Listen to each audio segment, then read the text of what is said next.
आदरणीय बहन जी संघर्ष करो, आदरणीय बहन जी मांगे पढ़ो। बीएसपी की क्या पहचान, बीएसपी की क्या पहचान, आदरणीय बहन जी मांगे पढ़ो, आदरणीय बहन जी संघर्ष करो, आदरणीय बहन जी संघर्ष करो, आदरणीय बहन जी मांगे पढ़ो। बीएसपी जिंदाबाद, बीएसपी जिंदाबाद। चुनावी जनसभा में इकट्ठा हुए बीएसपी व गौमानव गणतंत्र पार्टी के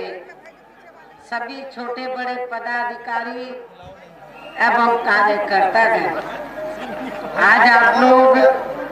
यहाँ अपने छत्तीसगढ़ प्रदेश में विधानसभा के लिए हो रहे आम चुनाव में अपनी दोनों पार्टियों के उम्मीदवारों के समर्थन में मुझे सुनने के लिए यहाँ इकट्ठा हुए हैं, तो उसके लिए मैं आप सभी लोगों का हार्दिक दिल से आभार प्रकट करती हूँ। और अब मैं चुनाव के संबंध में सबसे पहले ये कहना चाहूँगी कि हमारी पार्टी व सहयोगी पार्टी मिलकर आपके छत्तीसगढ़ प्रदेश की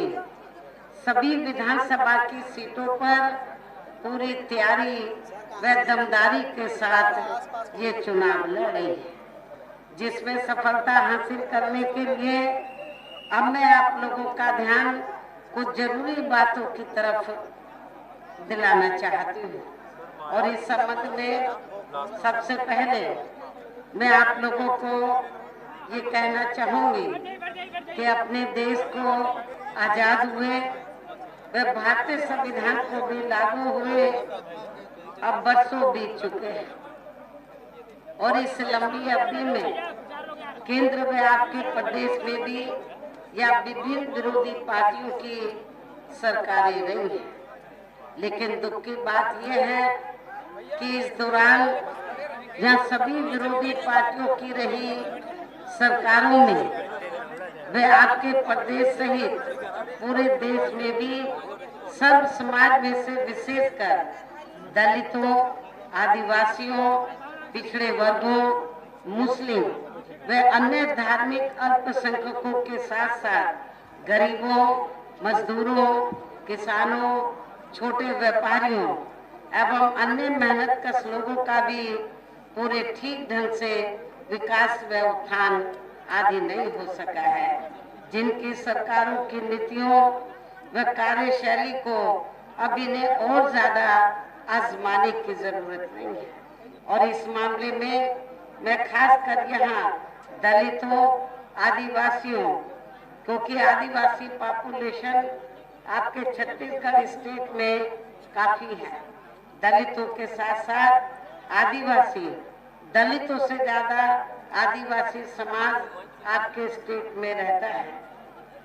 तो मैं आदिवासी समाज के लोगों को जो लंबे अरसे से, तो दलित भी पहले हालांकि कांग्रेस से जुड़े रहते थे, आदिवासी भी जुड़े रहते थे, और वैसे आप लोगों को ये मालूम है कि जब अंग्रेज भारत को छोड़कर गए, देश आजाद हुआ, तो आजादी के बाद लंबे अरसे तक केंद्र और ज्यादातर राज्यों में कांग्रेस पार्टी पावर में रही, और कांग्रेस पार्टी को सत्ता में लंबे अरसे तक आसीन रखने वाले लोग कौन हैं? ज्यादातर वीकर सेक्शन के लोग हैं। आप लोगों ने केंद्र और ज्यादातर राज्यों में तो कांग्रेस को सत्ता में रखा। जब अंग्रेजों के जाने के बाद कांग्रेस पावर में आई और परम पूज्य बाबा साहब डॉक्टर भीमराव अंबेडकर देश के पहले कानून मंत्री बने, तो उस समय बाबा साहब डॉक्टर अंबेडकर ने केंद्र की सरकार को, उस समय की कांग्रेसी केंद्र की सरकार को, और खास तौर से पंडित जवाहरलाल नेहरू एंड कंपनी के लोगों को ये कहा था कि मैंने भारतीय संविधान में दलितों, आदिवासियों को जो कानूनी अधिकार दिए हैं उनका सही से पालन नहीं हो रहा है, उनका सही से अनुपालन नहीं हो रहा है, उसका अनुपालन होना चाहिए। और इसके साथ ही बाबा साहब ने ये कहा था कि दलितों और आदिवासियों के अलावा और भी ऐसी जातियां हैं, अति पिछड़े वर्ग के लोग हैं जिनकी हालत सामाजिक, आर्थिक और शैक्षणिक क्षेत्र में बहुत पिछड़ी हुई है, तो उन्हें भी आगे बढ़ने के लिए मौका मिलना चाहिए, आरक्षण जैसी सुविधा मिलनी चाहिए। ये बाबा साहब ने उस समय केंद्र में कांग्रेस पार्टी की सरकार को ये कहा, लेकिन कांग्रेस पार्टी ने इस ओर ध्यान नहीं दिया। बाबा साहब ने कहा कि आप कमीशन बैठाएं और रिपोर्ट लीजिए, इनको भी आप अधिकार दीजिए आगे बढ़ने का, अति पिछड़े वर्ग के लोगों को। लेकिन कांग्रेस पार्टी ने इस ओर ध्यान नहीं दिया। दलितों और आदिवासियों को जो कानूनी अधिकार दिए थे उसका भी अनुपालन ठीक ढंग से नहीं किया, रिजर्वेशन का पूरा फायदा इन लोगों को नहीं दिया। तब फिर बाबा साहब डॉक्टर अंबेडकर ने दुखी होकर इन वर्गों के हितों में, खासकर दलितों, आदिवासियों व अन्य पिछड़े वर्गों के लोगों के हितों में, फिर परम पूज्य बाबा साहब डॉक्टर अंबेडकर ने अपने कानूनी मंत्री पद से इस्तीफा देकर अपने देश के इन वर्गों के लोगों को ये कहा कि मैंने भारतीय संविधान में तो आपको कानूनी अधिकार दे दिए हैं, लेकिन कांग्रेस या इनके चाचा भतीजों की पार्टियों की सरकारों में आपको इनका पूरा लाभ नहीं मिल सकता। इसलिए आप लोगों को तो आपस में भाईचारा पैदा करके संगठित होकर अपनी एक पार्टी बनानी चाहिए और उस पार्टी के माध्यम से केंद्र और राज्यों की सत्ता में आकर आप लोगों को कानूनी अधिकार, अपने लोगों को उसका अनुपालन पूरा कराना चाहिए अधिकारों का। ये बाबा साहब डॉक्टर अंबेडकर ने इस्तीफा देने के बाद अपने लोगों को ये कहा। तो यदि कहने का तात्पर्य यह है कि यदि कांग्रेस पार्टी ने, जो बाबा साहब ने इन वर्गों के लोगों को कानूनी अधिकार दिए हैं, यदि उसका फायदा पूरा दिया होता, लाभ दिया होता, तो फिर बाबा साहब डॉक्टर अंबेडकर को तो कानूनी मंत्री पद से इस्तीफा नहीं देना पड़ता और ना ही फिर परम पूज्य और ना ही फिर हमें भी बहुजन समाज पार्टी बनाने की जरूरत पड़ती और ना ही फिर गोंडवाना गणतंत्र पार्टी की भी बाद में बनाने की इधर आदिवासी एरिया में जरूरत पड़ती। तो इसलिए मैं आपको ये कहना चाहती हूँ कि लंबे अरसे तक तो कांग्रेस पावर में रही, लेकिन दुख की बात यह है कि इस दौरान यहाँ सभी और भी पार्टियां रही। आजादी के बाद लंबे अरसे तक कांग्रेस रही, उनके चाचा भतीजों की भी पार्टियां केंद्र और राज्यों में सत्ता में रही, लेकिन दुख की बात यह है कि इस दौरान यहाँ सभी विरोधी पार्टियों की रही सरकारों में वे आपके प्रदेश सहित पूरे देश में भी सब समाज में से विशेषकर दलितों, आदिवासियों, पिछड़े वर्गों, मुस्लिम व अन्य धार्मिक अल्पसंख्यकों के साथ साथ गरीबों, मजदूरों, किसानों, छोटे व्यापारियों एवं अन्य मेहनतकश लोगों का भी पूरे ठीक ढंग से विकास व उत्थान आदि नहीं हो सका, जिनकी सरकारों की नीतियों व कार्यशैली को अब इन्हें और ज्यादा आजमाने की जरूरत नहीं है। और मैं आपको बता रही थी कि इस मामले में मैं खासकर यहाँ दलितों, आदिवासियों व अन्य पिछड़े वर्गों के लोगों को ये भी बताना बहुत जरूरी समझती हूँ कि इन्हें परम पूज्य बाबा साहब डॉक्टर भीमराव अम्बेडकर के कड़े संघर्ष एवं अथक प्रयासों से भारतीय संविधान के तहत मिले कानूनी अधिकारों में से खासकर सरकारी नौकरियों में जो आरक्षण की सुविधा मिली है, तो उसे भी यहाँ शुरू से ही इन वर्गों के प्रति हीन व जातिवादी मानसिकता रखने वाली सभी विरोधी पार्टियों की रही सरकारें प्रभावहीन बनाने में तथा इसे अब धीरे धीरे खत्म करने की भी पूरी कोशिश में लगी हुई है। यही मुख्य वजह है कि देश में आजादी के बाद व शुरू में केंद्र में अधिकांश राज्यों में भी काफी लंबे समय तक सत्ता में आसीन रही कांग्रेस पार्टी ने और अब पिछले कुछ वर्षों से केंद्र व काफी राज्यों में भी बीजेपी व अन्य विरोधी पार्टियों की भी रही सरकारों ने इनका ये आरक्षण का कोटा अभी तक भी पूरा नहीं किया है। पदोन्नति में आरक्षण को तो इन्होंने मान्य कोर्ट की आड़ में काफी हद तक खत्म ही कर दिया है और इस मामले में लगभग यही खराब स्थिति हमें यहाँ आपके छत्तीसगढ़ स्टेट में भी देखने के लिए मिल रही है। इसके साथ ही अब इन वर्गों के लोगों को प्राइवेट सेक्टर में आरक्षण दिए जाने की व्यवस्था किए बिना ही केंद्र व राज्यों में भी ज्यादातर सरकारी कार्य या प्राइवेट सेक्टर के जरिए देश के अधिकांश बड़े बड़े पूंजीपतियों व धन्ना सेठों को ही दिए जा रहे हैं, जिसके कारण अब पूरे देश में इन वर्गों के लोगों को आरक्षण का बहुत कम ही लाभ मिल पा रहा है और इससे अब पूरे देश में दलितों व आदिवासियों के साथ साथ अन्य पिछड़े वर्गों को भी काफी ज्यादा नुकसान हो रहा है। जबकि अन्य पिछड़े वर्गों के लोगों को ये मालूम होना चाहिए कि इन्हें मंडल कमीशन की रिपोर्ट के तहत आरक्षण की ये सुविधा केंद्र में कांग्रेस पार्टी की रही सरकार में नहीं मिली है। तो जो लोग आज जाति जनगणना की बात कर रहे हैं उनको भी मैं बताना चाहती हूँ, कांग्रेस पार्टी के लोग जो जाति जनगणना की बात कर रहे हैं उनको भी मैं ये बताना चाहती हूँ, इन्हें मंडल कमीशन की रिपोर्ट के तहत आरक्षण की ये सुविधा केंद्र में कांग्रेस पार्टी की रही सरकार में नहीं मिली है, बल्कि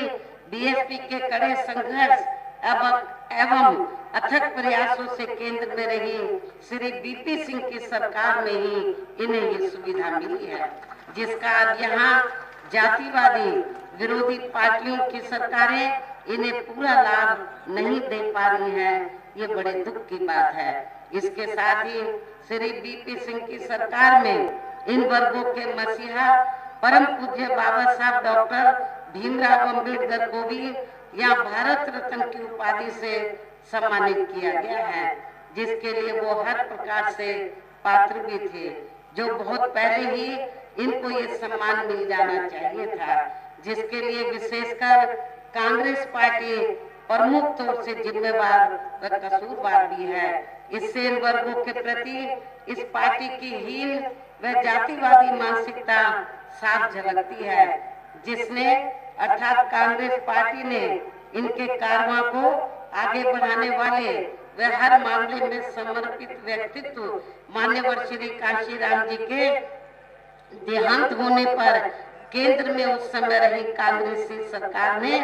एक दिन का भी इनके सम्मान में राष्ट्रीय शोक घोषित नहीं किया था। इन वर्गों के मामले में यहाँ मैं ये भी कहना चाहूंगी, केंद्र द्वारा देश की लोकसभा व राज्य विधानसभाओं में अभी हाल में ही महिलाओं को जो 33% आरक्षण देने की व्यवस्था की गई है, तो उसमें SC, ST व OBC वर्गों की महिलाओं को अलग से कुछ भी आरक्षण नहीं दिया गया है। अर्थात इस मामले में इन वर्गों की महिलाओं की पूरी उपेक्षा की गई है। इसके साथ ही यहाँ मैं ये भी कहना चाहूंगी कि इन वर्गों के लोगों को जुर्म जाति से निजात दिलाने के लिए जो भी नियम व कानून आदि बने हैं, तो उन पर भी केंद्र व अधिकांश राज्यों की भी सरकारें सही से अमल नहीं कर पा रही हैं, जिससे अब यहाँ खासकर दलितों व आदिवासियों के ऊपर शोषण करने वाले लोगों का मनोबल और भी ज्यादा बढ़ रहा है। और ये सब हमें यहाँ आपके छत्तीसगढ़ प्रदेश में भी काफी कुछ देखने के लिए मिल रहा है। और खासकर यहाँ बेकसूर आदिवासियों को तो बड़ी संख्या में उन्हें जबरन नक्सली बता के उनका काफी शोषण भी किया जा रहा है, जिसमें काफी कुछ सच्चाई भी हमें देखने के लिए मिलती है। इसी प्रकार हमें पूरे देश में मुस्लिम व अन्य धार्मिक अल्पसंख्यक समाज के लोगों की भी हालत कोई खास अच्छी नजर नहीं आती है, जिसका काफी कुछ खुलासा केंद्र सरकार की सच्चर कमेटी की रिपोर्ट में भी किया है। इसके साथ साथ अपर कास्ट समाज में से खासकर गरीब लोगों की भी आर्थिक स्थिति अभी भी पूरे देश में यहाँ काफी ज्यादा खराब व दयनीय बनी हुई है। इनके अलावा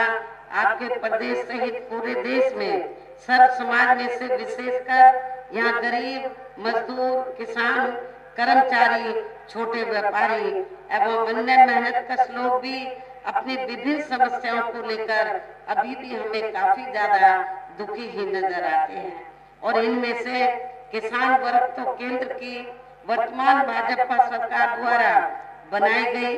उनकी गलत नीतियों के कारण काफी ज्यादा परेशान व आंदोलित भी रहा है। लेकिन इन सबकी मुख्य वजह हमारी पार्टी केंद्र में आपके छत्तीसगढ़ प्रदेश में भी यहाँ अब तक की रही सभी विरोधी पार्टियों की सरकारों की जातिवादी, पूंजीवादी व संकीर्ण मानसिकता के तहत बनाई गई उनकी गलत नीतियों एवं गलत कार्य प्रणाली को ही काफी हद तक जिम्मेवार मानकर चलती है। और इस मामले में खासकर इनकी गलत आर्थिक नीतियों की वजह से ही आए दिन यहाँ पूरे देश में गरीबी, बेरोजगारी व महंगाई आदि भी काफी ज्यादा बढ़ रही है। जबकि इस मामले में शुरू से ही हमारी पार्टी केंद्र व राज्यों की सरकारों से भी हर स्तर पर ऐसी नीति अपनाने की लगातार ये मांग करती आ रही है कि देश में कुछ गिने चुने पूंजीपतियों व धन्ना सेठों का विकास होने की बजाय बल्कि यहाँ गरीब व आम लोगों का ही विकास होना चाहिए। तभी फिर सही मायने में यहाँ की आम जनता अपनी गरीबी, बेरोजगारी, महंगाई व अन्य और भी समस्याओं से काफी हद तक निजात पा सकती है। इसके साथ साथ अब अपने देश में भ्रष्टाचार भी हर स्तर पर काफी ज्यादा बढ़ रहा है, जिससे आपका खुद का अपना छत्तीसगढ़ प्रदेश भी अछूता नहीं रहा है। किंतु इन सबका मुख्य कारण हमारी पार्टी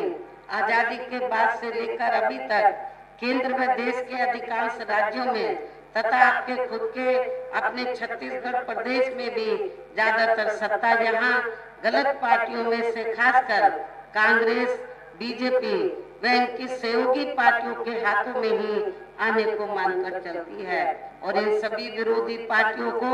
हमारी पार्टी इसलिए जिम्मेवार मानकर चलती है क्योंकि आजादी के बाद से लेकर अभी तक लगभग ये सभी विरोधी पार्टियां केंद्र व देश के अधिकांश राज्यों में भी ज्यादातर यहाँ बड़े बड़े पूंजीपतियों व धन्ना सेठों की ही आर्थिक मदद से सत्ता में आती रही हैं। और सत्ता में आ जाने के बाद फिर ये पार्टियां अधिकतर मामलों में अपनी आर्थिक एवं अन्य सभी नीतियां या आम जनता की समस्याओं को दूर करने के हिसाब से त्याग नहीं करती हैं, बल्कि देश के उन बड़े बड़े पूंजीपतियों व धन्ना सेठों को ही फायदा पहुंचाने के हिसाब से अपनी अधिकांश नीतियां तैयार करती हैं, जिनके धन व बल से चुनाव लड़कर ज्यादातर ये पार्टियां केंद्र व आपके राज्य से देश के अन्य राज्यों में भी अभी तक यहाँ सत्ता में आती रही हैं, जिसके कारण ही अब पूरे देश में वे आपके खुद के अपने प्रदेश में भी अभी भी हमें यहाँ सब समाज के लोग अधिकांश मामलों में अपनी विभिन्न समस्याओं को लेकर काफी ज्यादा दुखी व परेशान ही नजर आते हैं। जबकि पूरे देश में बीएसपी ही अकेली एक ऐसी पार्टी है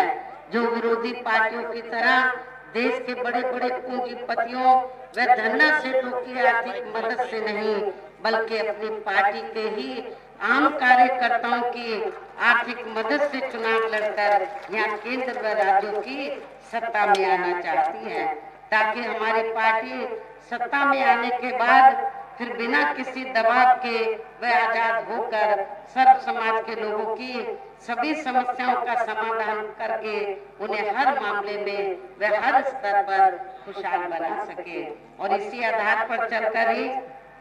आबादी के हिसाब से देश के सबसे बड़े प्रदेश उत्तर प्रदेश में 4 बार हमारी पार्टी ने अपने नेतृत्व में वहां सरकार भी बनाई है। और हमने अपनी सभी चारों रही सरकारों में अपनी पार्टी की विचारधारा एवं सिद्धांतों के तहत चलकर, वैसे तो वहाँ सर्व समाज के हितों का पूरा ध्यान रखा है, लेकिन सभी मामलों में प्राथमिकता पहले हमने वहाँ सर्व समाज में से विशेषकर कमजोर तबके के लोगों को दी है, उपेक्षित वर्गों के लोगों को दी है,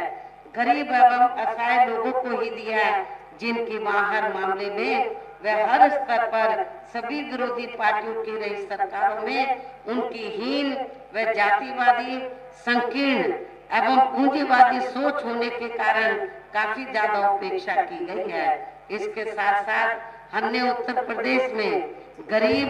एवं बेरोजगार लोगों को दूसरी पार्टियों की रही सरकारों की तरह मामूल है। साथ ही गरीब भूमिहीन लोगों को खेती करने के लिए उन्हें फ्री सरकारी जमीन भी दी है, जिससे वहाँ लाखों गरीब लोगों को फायदा पहुंचा है। गरीब आवासहीन लोगों को सरकारी खर्चे से पक्के मकान भी बनाकर दिए हैं। ऐसे अनेकों जनहित के कार्य किए हैं। इसके अलावा हमारी पार्टी की रही सरकार ने वह विभिन्न क्षेत्रों में लगे लोगों के साथ साथ छात्रों, युवाओं, महिलाओं व बुजुर्गों आदि के हितों में भी अनेकों महत्वपूर्ण व ऐतिहासिक कार्य किए हैं, जिनसे उन्हें काफी ज्यादा लाभ पहुंचा है। इसके साथ साथ हमने उत्तर प्रदेश में सर्व समाज के लोगों के ऊपर किसी भी प्रकार की कोई जुर्म जाति आदि भी नहीं होने दी है, बल्कि हमारी पार्टी के रही सरकार ने वहाँ जुर्म जाति करने वाले लोगों को बिना कोई देरी किए हुए उन्हें तुरंत ही जेल की सलाखों के अंदर भेजा है, जहाँ मेरी सरकार में उनकी सही व असली जगह होती है, जिसके यहाँ के प्रदेश में भी काफी सख्त जरूरत है। इतना ही नहीं, बल्कि हमारी पार्टी की रही सरकार ने यहाँ अपने देश में दलित एवं अन्य पिछड़े वर्गों में समय पर जन्मे हमारे महान संतों, गुरुओं व महापुरुषों में भी खासकर महात्मा ज्योतिराव फूले, छत्रपति शाहू जी महाराज, श्री नारायण गुरु, बाबा नारायण गुरु, श्री बिरसा मुंडे जी,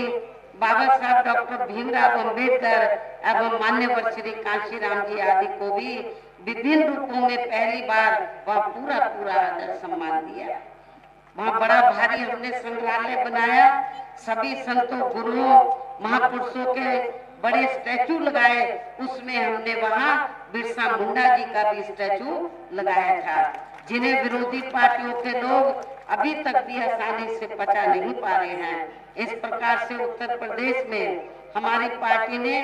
अपने सभी चारों रहे शासन काल के दौरान वहाँ हर मामले में व हर स्तर पर सर्व समाज के लोगों को काफी बेहतरीन सरकार दी है। और यदि आप लोग भी यहाँ अपने छत्तीसगढ़ प्रदेश में आम जनहित के व खासकर कमजोर एवं उपेक्षित वर्गों के हितों में दलितों व आदिवासियों एवं अन्य कमजोर व उपेक्षित वर्गों के हितों में ऐसे ही कार्य करना चाहते हैं, इसके साथ ही आपके प्रदेश की जनहित से जुड़ी जो भी यहाँ स्थानीय समस्याएं हैं उन्हें भी दूर करना चाहते हैं, तो फिर आप लोगों को भी उत्तर प्रदेश की तरह ही यहाँ अपने छत्तीसगढ़ प्रदेश में भी अपनी पार्टी के जनाधार को बढ़ा के यहाँ अपनी खुद की सर्व जनहिताय व सर्व जन सुखाय की नीतियों पर आधारित सरकार बनानी होगी, जिसके लिए अब आप लोगों को यहाँ अपने छत्तीसगढ़ प्रदेश में विधानसभा के लिए हो रहे आम चुनाव में अपने गठबंधन का बेहतर रिजल्ट लाना होगा। और इसके लिए आप लोगों को वोट पड़ने तक यहाँ की सत्ताधारी पार्टी व अन्य सभी विरोधी पार्टियों के साम दाम दंड भेद आदि हथकंडों से भी जरूर सावधान रहना है। और इस मामले में खासकर आप लोगों को विरोधी पार्टियों के जारी किए गए उनके हवाई व प्रलोभन भरे चुनावी घोषणा पत्रों आदि के बहकावे में तो कतई नहीं आना है, जिन्हें ये पार्टियां सत्ता में आने के बाद अधिकांश अमल में नहीं लाती हैं, जिस पर से अब जनता का काफी हद तक विश्वास ही उठ गया है। इसलिए हमारी पार्टी किसी भी चुनाव में अपना कोई भी चुनावी घोषणा पत्र आदि जारी नहीं करती है। वैसे भी हमारी पार्टी कहने में बहुत कम बल्कि कार्य करके दिखाने में ही ज्यादा विश्वास रखती है। अर्थात जो कहती है तो उसे करके भी दिखाती है, और ये सब हमने उत्तर प्रदेश में करके भी दिखाया है। इन्हीं जरूरी बातों के साथ ही अब मेरा यही कहना है कि आप लोगों को अपने खुद के व अपने छत्तीसगढ़ प्रदेश के भी हित में यहाँ अपनी पार्टी बीएसपी व हमारी सहयोगी पार्टी गोंडवाना गणतंत्र पार्टी की ही मिलकर सरकार बनाना बहुत जरूरी है। तभी फिर यहाँ के प्रदेश में परम पूज्य बाबा लोगों को प्रेरित किया काफी, और इतना ही नहीं, लोगों को तैयार करने के लिए, लोगों में राजनीतिक चेतना पैदा करने के लिए उन्होंने आपके छत्तीसगढ़ उस समय स्टेट नहीं था, मध्य प्रदेश का हिस्सा होता था, तो उन्होंने जांजगीर से लोकसभा का ये जनरल सीट थी, लोकसभा का आम चुनाव भी लड़ा था। चुनाव लड़ने का मकसद ये था कि यहाँ पर आदिवासी पॉपुलेशन काफी ज्यादा है, दलितों और आदिवासियों के अति पिछड़े वर्गों की, आदिवासी सबसे ज्यादा है। उनकी दिली तमन्ना थी कि ये लोग आपस में मिलकर, आपस में संगठित होकर, भाईचारे के आधार पर संगठित होकर, तो ये लोग सत्ता में इन लोगों को आना चाहिए। मकसद माननीय श्री काशीराम जी का यही था। तो आप लोग यदि इधर आप लोगों को मिलकर यदि सरकार बनाना बहुत जरूरी है, तभी फिर यहाँ के प्रदेश में परम पूज्य बाबा साहब डॉक्टर भीमराव अम्बेडकर एवं मान्यवर श्री काशीराम जी तथा आदिवासी समाज के महापुरुषों व गुरुओं आदि का भी सही सपना साकार हो सकता है, जिन्होंने कदम कदम पर अनेकों कष्ट झेलकर अपनी पूरी जिंदगी यहाँ खासकर कमजोर एवं उपेक्षित वर्गों के लोगों को अपने पैरों पर खड़ा करने के लिए समर्पित की है, जिसे भी खास ध्यान में रखकर अब आप लोगों को